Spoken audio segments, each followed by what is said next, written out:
வணக்கம் துளாராசி அன்பர்களே. செய்த தர்மம் தலைகாக்கும் அப்படிங்கிறதுல அழகாக மனதை உறுதியாக கொண்டவர் நீங்கள். தர்மத்தினின்று கொஞ்சமும் மனதிலே வழுவாதவர்கள், அப்படின்னா நகர்ந்து போகாதவர்கள். அதனாலே உங்கள் சிந்தனை எப்பவுமே அந்த கரெக்டான பாதையை நோக்கித்தான் இருக்கிறது. அதனால் வரும் நண்பர்களும் அந்த பாதைக்குள்ளே தான் இருக்கிறாங்க. அந்த சூழ்நிலையை தான் எல்லாத்தையும் ஹேண்டில் பண்ணுறீங்க. உங்கள் ராசிநாதன் 8ஆம் இடத்துல இருந்தாலும் உங்களுடைய ராசியின் 2ஆம் இடத்தை பார்த்து கொண்டு இருக்கிறார். அப்படிங்கிறதுனால லாபத்தை பெற்றுத்தரக்கூடிய சூழ்நிலையும் அனைத்து விதமான சுகத்தை பெற்றுத்தருவதற்கான வாய்ப்புகளையும் ஏற்படுத்துகிறார். 9ஆம் இடம் அப்படிங்கிற இடம் குரு உட்காரும்போது ரொம்ப நல்லது. நிறைய விஷயத்தில் உங்களுக்கு இன்புட்ஸ் கொடுப்பார். நிறைய விஷயம் பண வரவு, ஆடை ஆபரணங்கள் வரவு, சொந்த பந்தங்களில் ரிலேஷன்ஷிப்பில் நல்ல ஒரு பாண்டேஜ் இதெல்லாம் கொடுத்துட்டுருப்பார். அவரோடு சேர்ந்து உட்கார்ந்துருந்தார் இந்த சூரிய பகவான்.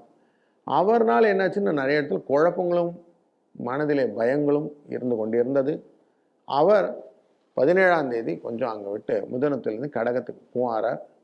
10ஆம் இடத்துக்கு நார்மலாக தொழில் ஸ்தானத்துக்குள்ளார சூரிய பகவான் உள்ளே போனால் தொழிலிலே விருத்தி அப்படின்னு சொல்லுவோம். நிறைய லாபங்கள் கிடைப்பதற்கான வாய்ப்புகள் உண்டு.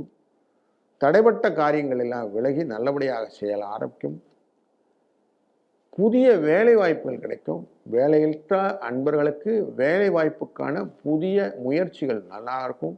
சிலருக்கு இடமாற்றங்களின் மூலமாக நல்ல பதவி உயர்வு கிடைக்கும். சில கம்பெனியெல்லாம் சொல்லலாம், எந்தே கம்பெனி சார், அந்த பேரண்டல் கம்பெனியில் என்னை கூப்பிட்டுட்டாங்க சார் அப்படின்லாம் டிரான்ஸ்ஃபர் ஆகக்கூடிய சூழ்நிலைகள், அதன் மூலியமாக லாபங்கள் வருவதற்கான வாய்ப்புகள். நார்மலாக இந்த லொக்கேஷனுக்கு மாறும்போது ரீலொகேஷன் சார்ஜஸ்ன்னு சொல்லுவான். அப்படி ரீலொகேஷன் ஆகும்போது கூட எனக்கு பெனிஃபிட் வருதுங்க அப்படின்னு சொல்லுவாங்க இல்லையா. இதெல்லாம் இந்த துலா ராசிக்கு கிடைக்கக்கூடிய வாய்ப்புகள் உண்டு. பிரயாணங்கள் கொஞ்சம் சொஃபஸ்டிகேட்டட் பிரயாணமாக இருக்கும். எல்லாம் கம்ஃபர்ட் ஜோன் அப்படின்னு சொல்லுவோம். அந்த மாதிரி கம்ஃபர்ட்டாக இருக்கக்கூடிய சூழ்நிலையும் இருக்கிறது. இந்த வாரத்திலே நீங்கள் கொடுத்த கடனை திருப்பி கேட்டால் கிடைச்சிரும். அதனால் கொஞ்சம் அதுக்கான முயற்சிகளையும் செய்யுங்கள்.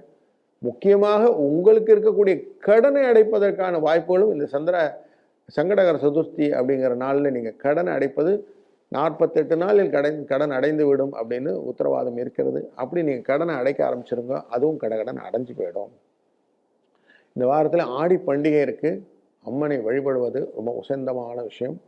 உங்களுக்கு ஏற்கனவே நல்லா சுவாமியை பிடிக்கும். துர்க்கை அம்மனை ரொம்ப பிடிக்கும்.